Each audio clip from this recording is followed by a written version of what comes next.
Hi అండి, అందరూ బాగున్నారు అనుకుంటున్నాను. లైవ్లో నామినేషన్స్ అయిపోయినాయి. సో ఈ ఎపిసోడ్లో మనం వెయిటింగ్ చేస్తున్నాం అన్నమాట ఎపిసోడ్ కోసం. నాకు ఎందుకో సీతా వెర్సెస్ సోనియా ఈ నామినేషన్ కొద్దిగా అట్రాక్ట్ చేసింది. దాని మీద ఒక చిన్న వీడియో చేయాలనిపించింది. ముందుగా అయితే లైక్ చేయండి. లైక్ చేస్తే కొద్దిగా మన వీడియో ఎక్కువ మందికి రీచ్ అవుతుంది. అంటే ఓకే, ఈ టాపిక్లోకి వద్దాం. ఏంటి అసలు సీతా వెర్సెస్ సోనియా, వీళ్ళిద్దరి మధ్య చాలా ఆసక్తికరమైన చర్చ అయితే జరిగింది. ఇంతకు వీళ్ళిద్దరిలో ఎవరికి గేమ్ అర్థం కాలేదంటారు? అలానే బావ కళ్ళల్లో ఆనందం చూడటానికి అని చెప్పి ఒక ఫేమస్ డైలాగ్ ఉంటుంది పాలిటిక్స్ లో. అలానే చీఫ్ కళ్ళల్లో ఆనందం చూడటానికైనా ఈ నామినేషన్. ఇంతకీ ఎవరు చీఫ్? అలానే ఎవరి కళ్ళల్లో ఆనందం చూడాలనుకుంటున్నారు? ఇంతకీ సీతది బాధ లేదు ఆక్రోశమా? ఇది మన టాపిక్ అనమాట. కామెంట్ బాక్స్ లో మీ ఒపీనియన్ చెప్పండి. అసలు దీని వెనక కథ ఏంటి? లక్గా నిజం చెప్పాలంటే ఫస్ట్ వీక్ లో లక్గా చీఫ్ అయింది. అదే మాటని చాలా హైలైట్ చేస్తూ చాలా టార్గెట్ చేసిన సోనియాని చాలా స్ట్రాటజికల్ గాను చాలా స్మార్ట్ థాట్తో అదే సోనియాని తన టీంలోకి తీసుకోవటం, తనకి లక్గా లగ్జరీ రూమ్ లోకి తీసుకొచ్చే అవకాశం, ఎలాంటి టాస్కులు ఆడకుండానే చాలా బ్రహ్మాండంగా. సో ఏ పదంతో అయితే యష్మిని టార్గెట్ చేస్తుందో అదే పదంతో అదే విధంగా లక్గా ఆ అమ్మాయిని తన వైపు తీసుకొని ఆ అమ్మాయి పాయింట్స్ కావచ్చు, ఆ అమ్మాయి వాయిస్ కి కళ్ళెం వేసినట్టు అయింది. ఇప్పుడు ఈ చీఫ్ మనల్ని పొందడానికైనా లేదు చీఫ్ కళ్ళలో ఆ ఆనందం చూడటానికైనా సోనియా మరి సీతని చేసిందా? ఎందుకంటే ఆల్మోస్ట్ మరి అంత అవకాశం ఇచ్చినప్పుడు కన్ఫర్మ్ గా వాళ్ళ క్లేని వాళ్ళ చీఫ్ ని సపోర్ట్ చేయాలి కదా. మరి ఆ రోజు కొద్దిగా ఓవర్ గా రియాక్ట్ అయిన సీతని నీకు ఆటే అర్థం కాలేదు, నీకు టాస్కే అర్థం కాలేదు, హ్యుమానిటీ అని చెప్పేసి వాళ్ళు పెద్ద పెద్ద మాటలు మాట్లాడుతున్నామని చెప్పి అన్న పాయింట్ తో మనకి నామినేట్ చేస్తారు. సీత మరి ఆ రోజు నిజంగా ఆవేదన పొందిందా, ఆక్రోషణ? మరి గెలిచిన వాళ్ళు ఏదో జస్ట్ ఫన్ కోసం గెలిచిన వాడు నిజంగానే అల్లరి చేస్తాడు, గొడవ చేస్తాడు, సంబరాలు చేసుకుంటాడు, ట్రిగ్గర్ చేస్తాడు, ఓడిపోయిన వాడిని గేలి చేస్తాడు. సో అది వాడి ఇష్టం. సో దాన్ని ఆడియన్స్ చూస్తూ ఉంటారు. దాన్ని ఎలా రిసీవ్ చేసుకుంటారు ఎదుటివాడు అన్నది కొంతమంది ఒళ్ళు మండిపోతుంటుంది, కొంతమంది ఫ్రస్ట్రేషన్లు అరుస్తూ ఉంటారు, కొంతమంది పైకి లోపల కోపంగా ఉన్న పైకి మాత్రం నవ్వుతూ సో దాన్ని పాజిటివ్ గా తీసుకుంటుంటారు. అది వాళ్ళ ఒపీనియన్. చివరికి అల్టిమేట్ గా చూసేది మాత్రం ప్రజలే. సో ఆడియన్స్ చూస్తూ ఉంటారు. మరి ఆ రోజు కొంత ఓవర్ ద బోర్డ్ అయ్యింది, వాళ్ళు కొద్దిగా ఓవర్ కాన్ఫిడెంట్గా అయ్యారు. కొంత ఓవర్ ద బోర్డు వాళ్ళ యొక్క సంబరాలను సెలబ్రేట్ చేసుకుంటూ కొద్దిగా ఇబ్బంది పెడతానికి ప్రయత్నం చేశారు. ఆ అమ్మాయికి మనసు చిక్కుమంది. నిజంగా సీతకి మనసు చిక్కుమందా? దాన్ని పాజిటివ్గా తీసుకోలేకపోయిందా? ఏ స్పోర్టింగ్ స్పిరిట్ అయితే లేదు అని చెప్తుందో అదే స్పోర్టింగ్ స్పిరిట్తో వాళ్ళ అల్లరిని యాక్సెప్ట్ చేయలేకపోయిందంటారా? ఇది ఆవేదన ఆక్రోషణ రెండూ ఉన్నాయి. సో ఆవేదన ఉంది, అవతల వాళ్ళు గెలిచారని చిన్న ఆక్రోషం కూడా ప్రతి ఒక్కరికి ఉంటుంది. అది లేదు అని చెప్పినా కూడా అబద్ధమే.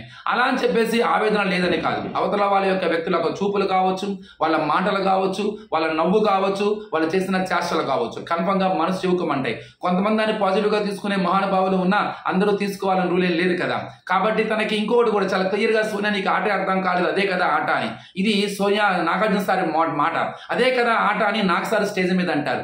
ఆ మాటే పట్టుకుంది సోనియా. నీకు అందుకే ఆటే అర్థం కాలేదు అని చెప్పేసి అంటది. కానీ చాలా క్లియర్ గా కౌంటర్ కి కౌంటర్ అయితే ఇచ్చినట్టు కనపడుతుంది మన సోనియా. ఎందుకంటే నేను ఏం ఆట ఆడలేదు, అక్కడ ఏం పనులు చేయలేదు, వాళ్ళు చెప్పినవన్నీ నేను చేస్తూ ఉన్నాను. అలా అని చెప్పి హ్యుమానిటీ లేదు అని నన్ను ఫీల్ అవ్వద్దు అని హక్కు మీకు లేదు. అది నా ఇష్టం.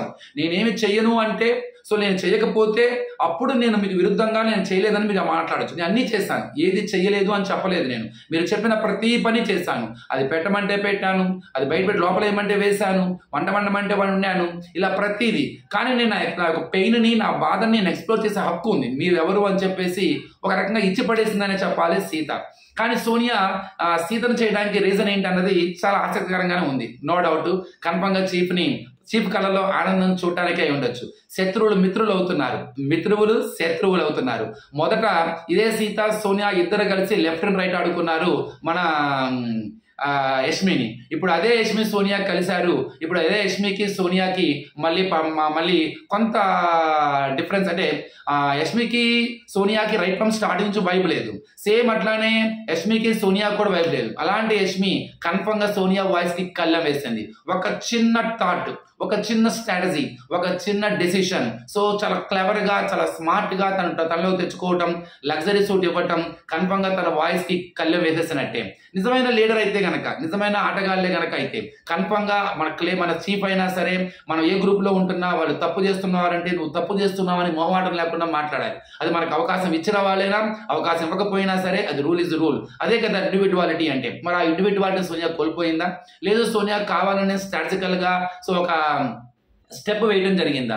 సో కొంత ఆటని మన తిప్పడానికి కావచ్చు, అలానే కొంత ఆడియన్స్ యొక్క థాట్స్ను కూడా వేరే వైపు సో కొంత స్ట్రాటజికల్గానే సోనియా సీతాకి వేసినట్టుగానే కనపడుతుంది. కానీ సోనియా దాన్ని కరెక్ట్గానే తిప్పి కొట్టిందనే చెప్పాలి. సో ఇది చూడాలి ముందు ముందు ఈ గేమ్ ఇంకా ఎన్ని మలుపులు తీసుకోబోతుంది. ఎందుకంటే ఓడల బళ్ళు అవుతున్నాయి, బళ్ళు ఓడలు అవుతున్నాయి, మిత్రులు శత్రువులు అవుతున్నారు, శత్రువులు మిత్రులు అవుతున్నారు.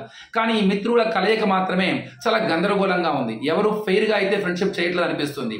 ఇందులో నాకైతే ఆ ఒపీనియన్ ఉంది, పర్సనల్ ఒపీనియన్. కారణం కేవలము ఏదో డైలాగ్ ఉంటుంది కదండి, ఇక్కడ బంధాలు లేవు, అనుబంధాలు లేవు, కేవలము సో అది అంటారు కదా, మన ఫేమస్ సాయి కుమార్ డైలాగ్ ఉంది. I'm not able to remember. Please మీకు తెలిసే మాత్రం కామెంట్ బాక్స్లో చెప్పండి. ఇక్కడ హీరోలు ఉండరు, పాత్రలే తప్ప, నటించే పాత్రధారులే తప్ప హీరోలు ఉండరు, హీరోయిన్లు విలన్లు ఉండరు అని చెప్పి డైలాగ్ అంటాడు. సేమ్ అట్లానే ఇక్కడ అంతా కూడా కొని తెచ్చుకున్న ఫ్రెండ్షిప్లు, అక్కడ అవసరానికి తగ్గట్టుగా మారుతున్న అనుబంధాలు, లెక్కలు, క్యాలిక్యులేషన్స్, పాలిటిక్స్ ఇవన్నీ కూడా ఆలోచించుకొని నిర్ణయాలు తీసుకుంటున్నారు. ప్రతి నామినేషన్ కనుక చాలా దురాలోచన ఉంది, దూరాలోచన కూడా ఉంది. సో మొత్తానికి సోనియా వర్సెస్ సీత ఎవరు డామినేట్ చేశారని చెప్పాలి. ఇద్దరే. ఎందుకంటే సీతలో నాకు తనలో నచ్చేది క్వాలిటీ ఏందా అంటే సోనియాలో చాలా పాయింట్, చాలా స్ట్రైట్ ఫార్, అసలే లాయర్ కదా, లా పాయింట్లు చాలా గట్టిగానే మాట్లాడేది. అవతల వ్యక్తిని డిఫెన్స్ లో పడేయడానికి ఫటాఫట స్టేట్మెంట్స్ రిలీజ్ చేస్తూ ఉంటుంది. ఫేస్ ఎక్స్ప్రెషన్స్ లో ఎక్కడా కూడా ఇబ్బంది ఉండదు, కాన్ఫిడెంట్ గా ఉంటుంది, స్ట్రైట్ ఫార్వర్డ్ గా ఉంటుంది. సో అవతల వ్యక్తిని ఎంత తొందరగా డామినేట్ చేస్తుందో మనం ఊహించలేం. అవతల వ్యక్తి ఏరుకునే లోపలే చాలా స్టేట్మెంట్స్ పాస్ చేస్తుంది. కానీ ఈ రోజు దాన్ని తట్టుకున్నట్టుగా నిలబడింది సీత కూడా ఎక్కడ తగ్గల, చాలా క్లియర్ గానే స్టేట్మెంట్స్ అడిగింది. నేను ఏం ఆడలేదు, నీకు అసలు ఆట అర్థం కాలేదు, నీవు ఆట అర్థం చేసుకుని నన్ను అడుగు అని చెప్పేసి. మీకేమనిపించిందో కామెంట్ బాక్స్ లో చెప్పండి. ఇందుకు సీత వర్సెస్ సోనియా ఈ సపోర్ట్ ఎవరికి మీకు? సో వీళ్ళలో కిరాక్ సీత, అలానే ఆడపులిగా ట్యాగ్ పెట్టుకున్న మన సోనియా, ఇందుకు వీళ్ళిద్దరిలో ఎవరు పైచేయి సాధిస్తున్నారు? ముందు రోజుల్లో వీళ్ళ ఆట ఇంకెన్ని రకాల మలుపులు తిరగబోతుందో చూద్దాం మరి. Thank you.